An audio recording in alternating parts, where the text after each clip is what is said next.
The Great Depression began in 1929 when the Wall Street crashed, crippling the entire global economy. Unemployment, unrest, deflation, and poverty quickly spread worldwide. We've all seen black and white pictures of breadlines, reminders of how the poor and middle class always so graciously and happily foot the bill for the financial speculations of the wealthy. But we're not going to talk about that in this video. We'll talk about the people who did something to make the Great Depression less depressing. The Australian military.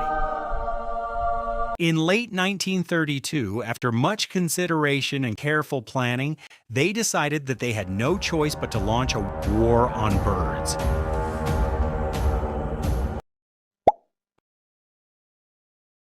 Yes, the Great Emu War.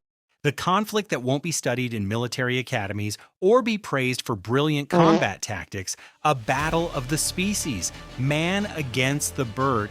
And like in any other war, this one had its leaders. Sort of. One side was led by a man with a ridiculously long name. Mayor Gwynedd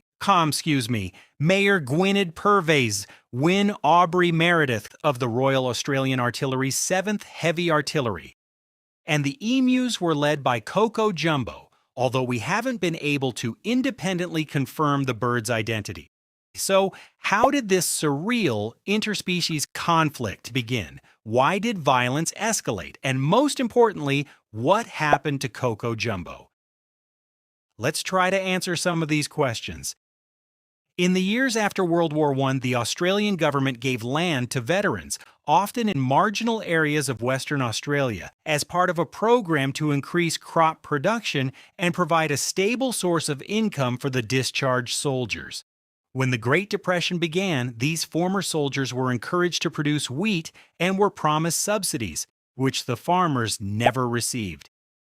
Needless to say, that is a rare and shocking example of a government not fulfilling a promise it made to its people. That almost never happens.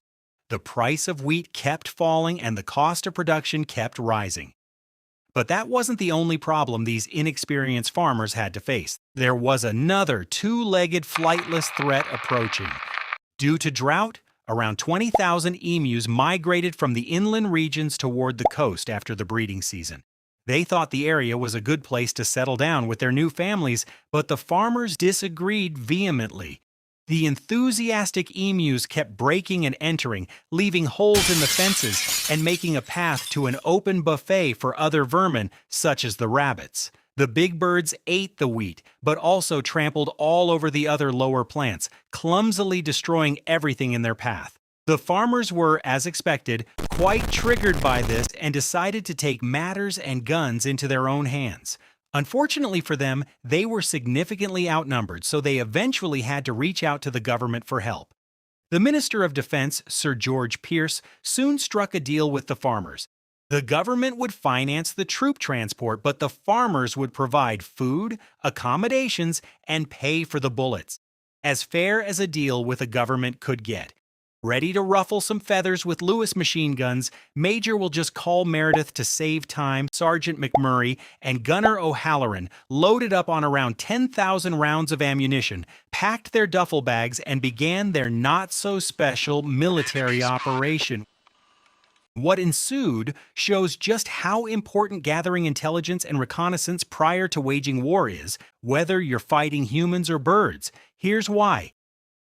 Emus are more than 5 feet tall and may weigh over 100 pounds. Their feathers are firm and their hide is extremely tough, so glancing bullets oftentimes cause no serious injury whatsoever.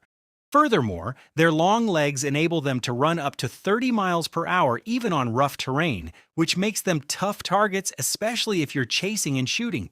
Bad idea. When the operation began and the first shots were fired, the emus scattered in all directions, which, for some reason, surprised the soldiers. Because emus were too stubborn and refused to sit still while getting shot at, new tactics were introduced.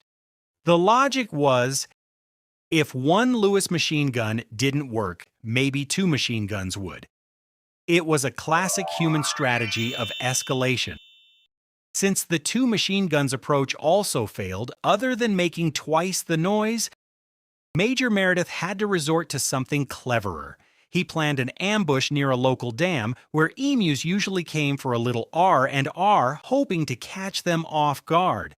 But the birds were also developing new techniques of evasion. Now they would break up into several groups to escape the humans. They were also exhibiting guerrilla tactics, splitting up into small units, each led by a tallest team member who would be a lookout for his mates and warn them if he noticed any danger. The Operation Gunfight at the OK Dam also failed. Already frustrated and impatient, the humans did what humans do. They mounted the machine gun onto a truck and drove like crazy, shooting their little hearts out.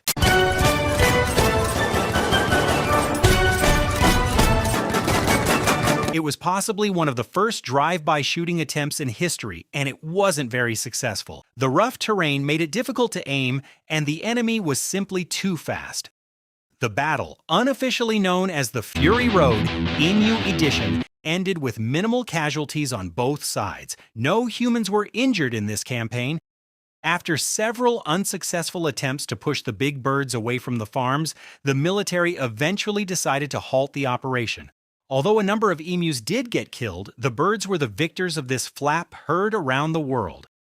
While the military unsubscribed from this wild endeavor, the bounty program did continue, and the battle for supremacy over the land in Western Australia dragged on for years. As for Coco Jumbo, he remains a bird of mystery, an underground resistance movement leader, a myth, a legend. Subscribe for more.